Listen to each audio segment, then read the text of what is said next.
Hey guys, welcome to another commentary done by Diggity. This match is going to be between Inka and Kawaii Rice, second match. Inka took game one with some nice early pressure off a 10-15 gate.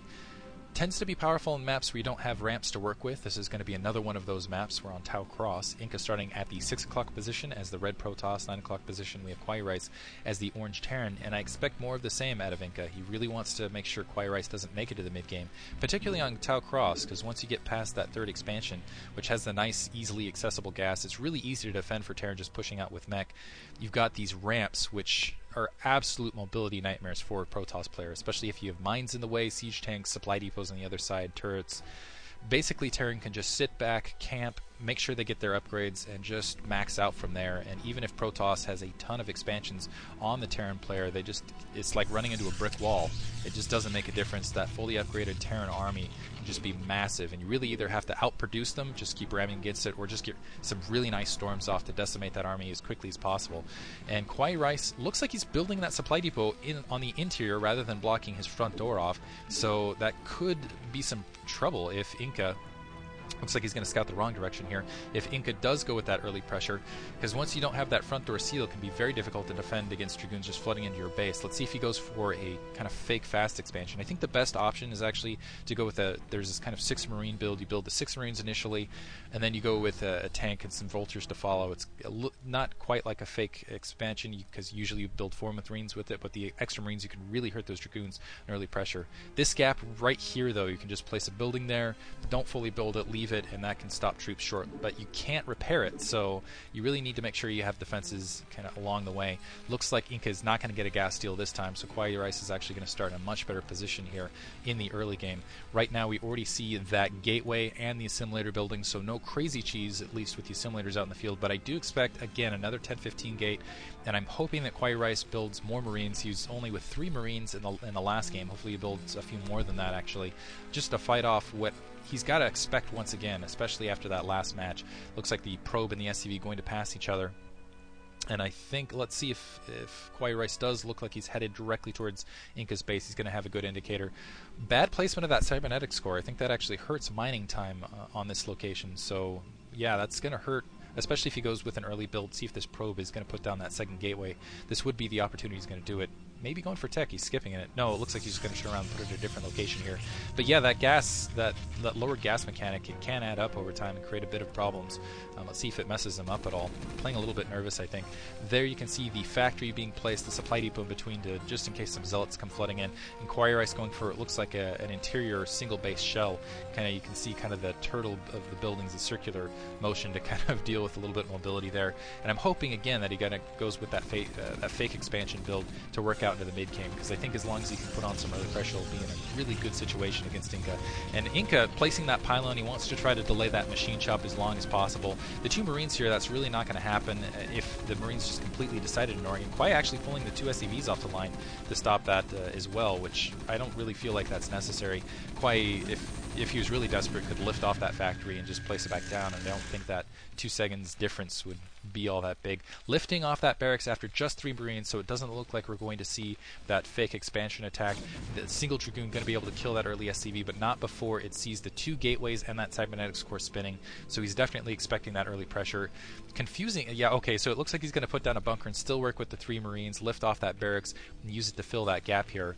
And let's see, it doesn't look like he's going to place that second factory early. Well, I assume he's not going to place that second factory early, that he's just going to go for that single tank into expansion with all the positionings he's taking. Here's that first tank, waiting for the siege tech. As long as he places it a little bit behind to the north, he'll be in a good position. The thing with that 10-15 gate build is you put those Dragoons to the front door, and what you're really looking to do is snipe that first tank. And if he can snipe that first tank, he can just back off this bunker and let his Dragoons outrange it and continue the damage from there. So looks like Inka's already bringing the first Dragoon up to the front door. The Dragoons don't quite range that bunker yet, so they're going to have to stay back, but that range about 2/3 finished, on the way, and building 2 Zealots as well, interestingly enough. So he wants to throw in some Zealots to mix it up, perhaps use them to drag mines in case Kawaii Rice is playing a little bit more defensively on the mine pressure here. It looks like the 4 SCVs at the front door to provide a little bit of repair defense against these True Dragoons that are already waiting outside. First tank has been produced, and Kawaii really needs to move it a little bit more to the north. This is kind of snipeable range if the Dragoons get good awareness, because off that shot the Dragoons can see that siege tank, and if he's not careful they can move up and take a quick snipe at that siege tank, otherwise not visible across that other line very viably. So it looks like that siege tank sieging up right there into the southern position, moving to the north, range just kicking in, starting to hammer that bunker. The siege tank, yeah, I still feel like that's a really narrow location for that siege tank to be located. The Dragoons can snipe it from that edge, and I can kind of show you what that looks like from Inka's point of view. So let's see, okay, he's actually going to back off, so I'm not going to be able to show you it, but every once in a while you'll see that siege tank hit, and they can get that first view. There's not a 1/3 miss chance. Switch that back off. There's not a 1/3 miss chance, so that tank would be absorbing all the hits. But for the moment, it looks like Inka's backing off. He did have he's producing some Dark Templar, has some hidden tech to the southern location. This is how he took some of the early games, and it looks like what those Zealots are for is to clear any mines that might be on that front door to make sure that they can just run in without worrying about the detection. Kawaii Rice, he does have an engineering bay up, but those Dark Templar are already on the way, so I don't think this turret's actually going to be in time. So if Inka works this just right, he might be able to get those Dark Templar and end the game once again extremely early. And there's a starport being placed in the back of Kawaii Rice's base. So maybe thinking about transitioning into a vulture drop here. Inka taking his expansion, he's already got the Dark Templar out in the field. Looks like that engineering bay not even finished, and I don't think that turret's going to be finished by the time those Dark Templar are hammering the front door. So Kawaii Rice he's gonna have to defend it out a little bit. 3 siege tanks on the front door, command center almost up at that secondary, still just 3 Marines in the bunker, and there's that Zealot. He's running up, and I think he's finding exactly what he wanted to see. He's seeing the number of siege tanks first of all, and he's also seeing that there weren't any vultures in the mix there. There aren't any vultures pounding the front door, and there weren't any vultures laying any mines. So the Dark Templar need to hurry up here. That turret just on the way, and just alongside here, let's see if they can, just going to pop through there to the north, able to take out that turret before it's, maybe take out that turret before it's up. Yeah, able to take out that turret just as it's getting up.